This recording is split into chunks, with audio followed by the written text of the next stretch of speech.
नमस्ते साथियों, भारत वैभव YouTube channel के माध्यम से केवल भारत ही नहीं बल्कि पूरे विश्व में ऐसे अनेक आश्चर्यजनक स्थल, व्यक्ति तथा चौंकाने वाली बातें हैं जिनकी जानकारी शायद आपको ना हो। ऐसी अनदेखी, अनसुनी, अपरिचित, रोमांचक बातों को आपके सामने पेश करने का प्रयास हम करेंगे ताकि ऐसी अनोखी बातों के उगम तथा इतिहास से आप वाकिफ हो। दोस्तों, आपने पौराणिक कथाओं में समुद्र मंथन तथा उसमें निकले अमृत कलश के बारे में सुना ही होगा, लेकिन ये अमृत कलश कौन से देश में, कौन सी मंदिर से प्राप्त हुआ, इसकी रचना कैसी है, इन सब बातों की जानकारी आज हम आपको देंगे। लेकिन उसके पहले समुद्र मंथन तथा इससे प्राप्त अमृत कलश की पार्श्वभूमि को आपको परिचित कराते हैं। समुद्र मंथन का सृष्टि के रचना को व्यवस्थित करने में विशेष योगदान रहा। इस समुद्र मंथन को लेकर कई कथाएं प्रचलित है, लेकिन यहाँ पर मंथन से जो रत्न मिले उनका बंटवारा कैसे हुआ और कौन कौन से रत्न निकले, आइए जानते हैं समुद्र मंथन से निकले रत्नों के बारे में। एक पौराणिक कथा के अनुसार बलि नाम का एक राजा था जो दैत्यों में सबसे बलशाली था, इसलिए इसे दैत्यराज कहा गया। बलि ने अपने शक्ति के बल पर तीनों लोगों पर राज किया। उधर दुर्वास ऋषि के शाप के कारण देवताओं के राजा इंद्र कष्ट भोग रहे थे। बलि की लगातार बढ़ती शक्ति से देवगणों में हलचल मच गई और वे भयभीत हो गए। आने वाली विपत्ति से निपटने के लिए सभी देवताओं ने भगवान विष्णु के पास पहुंचकर प्राण रक्षा की गुहार लगाई। सभी देवताओं की बातों को सुनकर भगवान विष्णु ने समुद्र मंथन का सुझाव दिया, लेकिन इससे पहले देवताओं से संधि करने के लिए कहा। दैत्यों को समझाने के बाद वे राजी हो गए। इसके बाद देवताओं और दैत्यों के बीच समुद्र मंथन की प्रक्रिया आरंभ हुई। भगवान विष्णु का कच्चा अवतार समुद्र मंथन की पूरी लीला और शक्ति ने रची थी, ताकि भगवान विष्णु कश्यप अवतार में अवतारित हो सके और सृष्टि को बेहतर बनाया जा सके। इस अवतार को कूर्म अवतार भी कहा जाता है।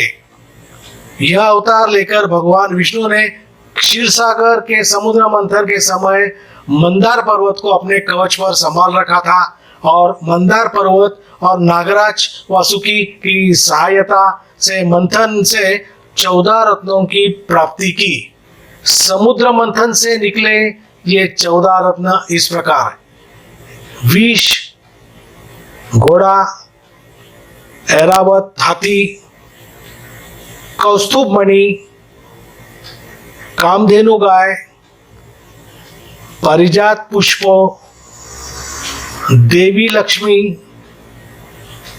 अप्सरा रंभा, कल्पतरु वृक्ष, वारुणी देवी, पाषाण्य शंख, चंद्रमा, भगवान धन्वंतरी और अमृत। मंथन में सबसे पहले विष ही निकला। जब इसके बंटवारे की बारी आई तो दैत्य और असुर दोनों ने इसे लेने से मना कर दिया। अंत में भगवान शिव ने इस विष को अपने गले में उतार लिया, जिससे उनका गला नीला पड़ गया और नाम नीलकंठ हो गया। अमृत कलश मंथन से जब धन्वंतरी देव प्रकट हुई तो उनके हाथ में अमृत कलश भी था, जिसे पाने के लिए संग्राम छिड़ गया। बाद में अमृत को असुरों से प्राप्त करने के लिए भगवान विष्णु ने मोहिनी का रूप धारण किया और अमृत को देवताओं को दे दिया, जिससे वे अमर हो गए। समुद्र मंथन और उससे निकले अमृत कलश की बातें हम न जाने कितने सालों से सुनते आ रहे हैं। हालांकि कुछ लोग इसे सिर्फ एक पौराणिक कथा मानते हैं, सच नहीं। लेकिन आपको जानकर हैरानी होगी कि मुस्लिम देश इंडोनेशिया में एक ऐसा मंदिर है जहाँ के बारे में कहा जाता है कि वहाँ आज भी वो अमृत कलश मौजूद है जो समुद्र मंथन से निकाला था। इस मंदिर का नाम कंडी सुकुओ है, जो मध्य और पूर्व जावा प्रांतों की सीमा पर माउंट आबू के पश्चिम ढलान पर स्थित है। इस प्राचीन मंदिर में ऐसा कलश मौजूद है जिसमें एक द्रव्य हजारों साल से मौजूद है। माना जाता है कि वो अमृत है जो अभी तक नहीं सूखा। इस कलश की कार्बन डेटिंग लगभग 12 सदी की बताई गई है। इस काल में इंडोनेशिया संपूर्ण हिंदू राष्ट्र था, लेकिन 15वीं सदी में इसे इस्लाम से खतरा हुआ तो इस नायाब वस्तु को इस मंदिर में छुपा दिया गया। इस कलश और लिंग के साथ और भी कई रत्न मिले। दरअसल साल 2016 में इंडोनेशिया के पुरातत्व विभाग द्वारा इस मंदिर की मरम्मत का काम चल रहा था।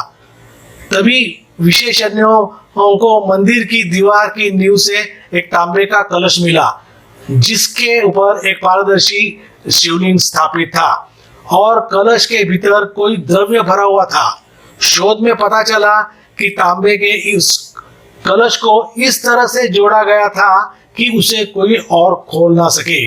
एक और बात जो सबसे हैरान करने वाली थी वो ये कि जिस दीवार की नींव से वो कलश मिला था उस पर समुद्र मंथन का नक्शा था और महाभारत के आदि पर्व का वर्णन किया गया था।